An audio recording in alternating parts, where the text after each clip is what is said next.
Good morning. I'm Allison Rodriguez with your morning update from ABC 15 Arizona. MTSO investigating human remains discovered at a landscaping business just south of Chandler near Arizona Avenue and Riggs. MTSO telling us they are now testing those bones. It's still unclear if it was a child or an adult. Meantime, a statement from the landscaping business calling it a sensitive situation, and they are working closely with investigators. Arizona teachers are rallying at the state capitol today as part of a petition drive for Invest in Ed. They want to see the initiative on the November ballot. It would add more than $700 million to school budgets every year by raising income taxes on the top 1% of Arizona earners. Now, they have just about 2 weeks to get more than 150,000 signatures. ABC 15 and your most accurate forecast right now.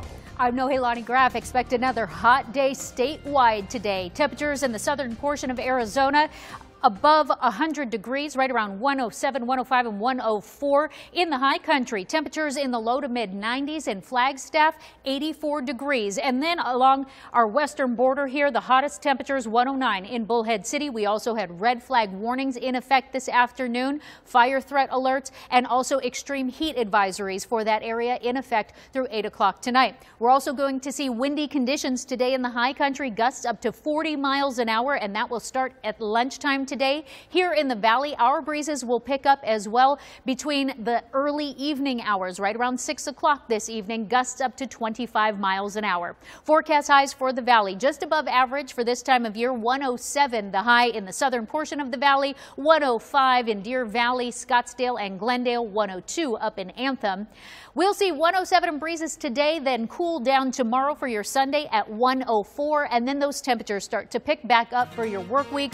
111 looking to make a return early next week and then stay hot as we move through the end of next week.